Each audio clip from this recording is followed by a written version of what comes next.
Rise and shine mga ka-RSP, narito na ang gabay, patnubay, parala at prediksyon ni Master Hans Kua. Simulan na natin!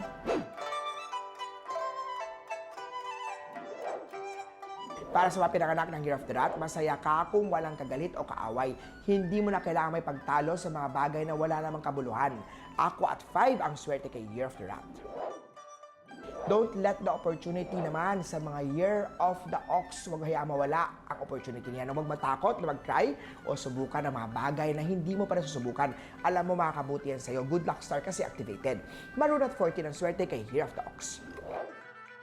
Naku, be careful naman mga Year of Tiger dahil scam star activated. Mag-ingat sa mga tumatawag sa phone at hindi mo kakilala yan. Posible ka ma-scam dyan. Green at 3 ang swerte kay Year of the Tiger.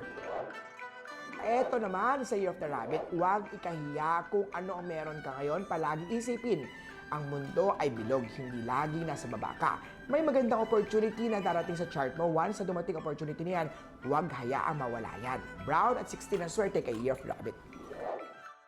Dragon naman ay it's a good day sa mga Year of Dragon. Happy Love Life Star activated.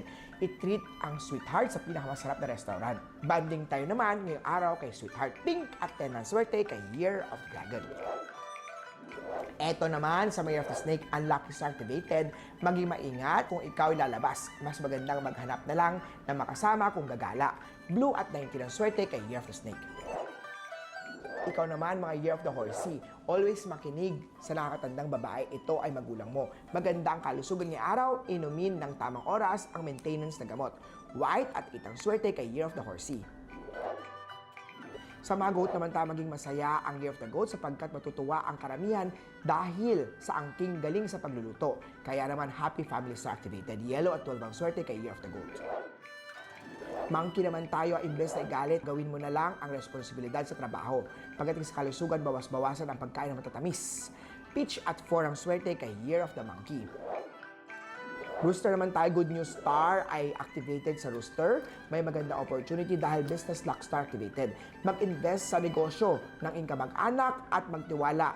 Ito yayaon at lalago pa. Red at 2 ang swerte kay Year of Rooster.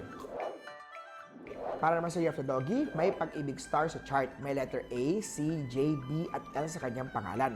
Magiging problemado ka pagdating sa kamag-anak mo. Iwasan makipag-argue sa kanila. Silver at 11 ang swerte kay Year of the Doggy. At last but not the least, sa mga Year of the Piggy, maniwala ka sa sarili mong kutob dahil madalas ito ay tama.